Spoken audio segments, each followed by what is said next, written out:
Shalom,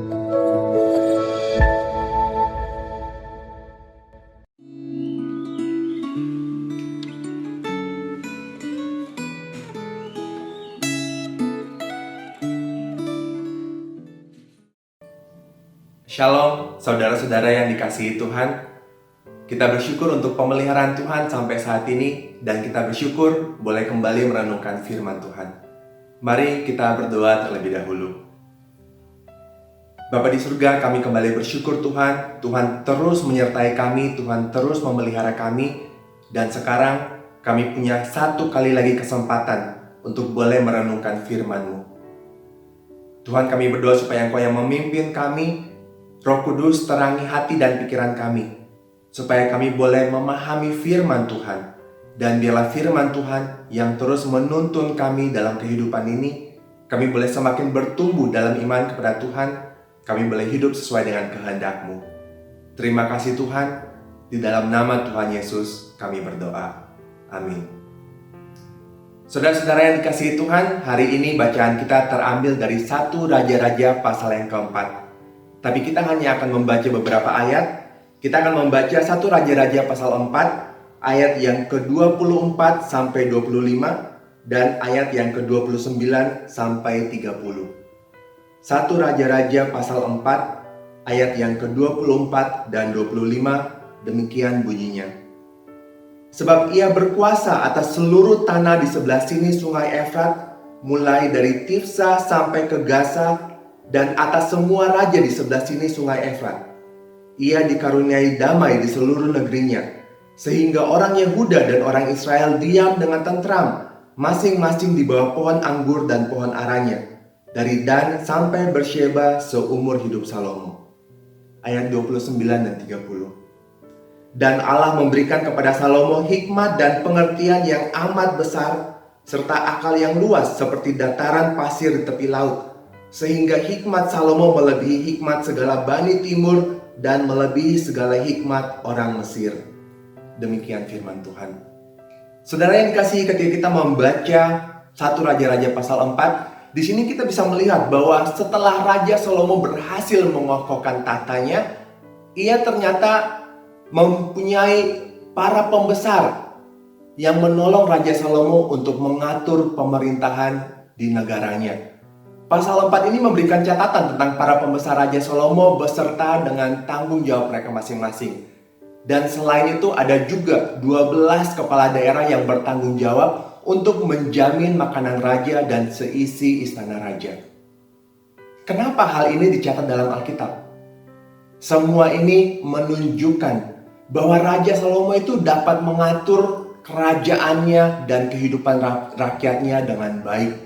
Melalui sistem pemerintahan yang baik dan efisien, bangsa Israel pada saat itu dapat hidup dengan tenang dan sejahtera. Meskipun orang Yehuda dan orang Israel jumlahnya seperti pasir di laut, kita bisa melihat di ayat yang ke-20, tetapi mereka tidak kekurangan apapun. Daerah kekuasaan Salomo juga sangat luas, dan Salomo berkuasa atas semua raja yang tetap takluk kepadanya selama masa pemerintahannya. Ada damai di seluruh negerinya, sehingga orang Yehuda dan orang Israel diam dengan tentram di ayat yang ke-25. Dan dikatakan masing-masing di bawah pohon anggur dan pohon arahnya, dari Dan sampai Bersyeba seumur hidup Salomo. Ini adalah suatu gambaran tentang kesejahteraan di bawah pemerintahan Raja Salomo. Bukankah ini yang menjadi impian setiap kita? Bahwa kita bisa hidup tenang, hidup sejahtera. Semua ini bisa terjadi hanya karena hikmat yang telah Allah berikan kepada Raja Salomo. Karena hikmat Allah, maka Salomo dapat memerintah dengan bijaksana. Dan hal itu mendatangkan kebahagiaan bagi seluruh rakyat. Allah memberikan kepada Salomo hikmat dan pengertian yang amat besar, sehingga ia lebih bijaksana dari semua orang dan mendapat nama di antara segala bangsa di sekelilingnya. Saudara-saudara, ketika kita melihat di balik kebesaran Raja Salomo ini, ternyata ada Allah yang adalah sumber segala berkat. Allah memberikan hikmat kepada Salomo dan Allah memberkatinya dengan limpahnya. Bahkan lebih daripada itu, Allah ini adalah Allah yang setia. Allah yang menggenapi janjinya kepada Abraham. Dan kita bisa melihat di sini bahwa keturunan Abraham itu banyak seperti pasir di laut dan tanah Kanaan telah menjadi milik Israel. Allah juga menggenapi janjinya kepada Daud. Ada damai di seluruh negeri dan umatnya dapat diam dengan tentram.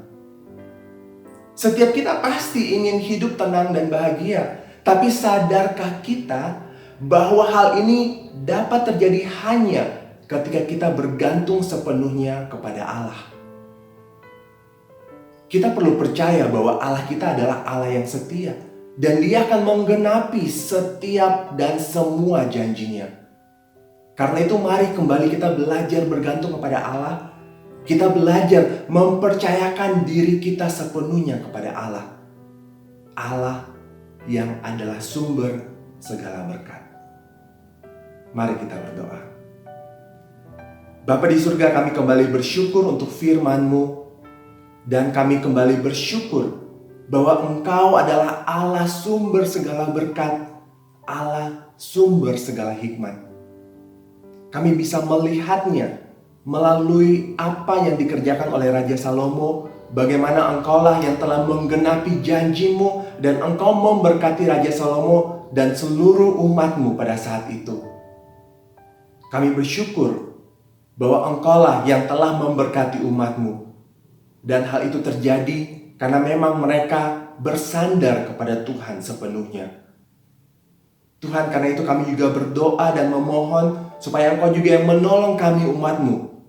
Di masa sekarang ini, biarlah kami pun boleh terus belajar bersandar kepada Tuhan. Terus mempercayakan diri kami kepada Engkau, Allah sumber segala berkat, Allah sumber segala hikmat. Tolong kami Tuhan untuk terus bergantung kepada Tuhan. Dan biarlah dengan demikian kami pun boleh menikmati semua berkat-berkat yang telah Tuhan janjikan kepada kami. Terima kasih Tuhan. Segala puji dan hormat kami kembalikan kepadamu. Di dalam nama Tuhan Yesus kami berdoa. Amin.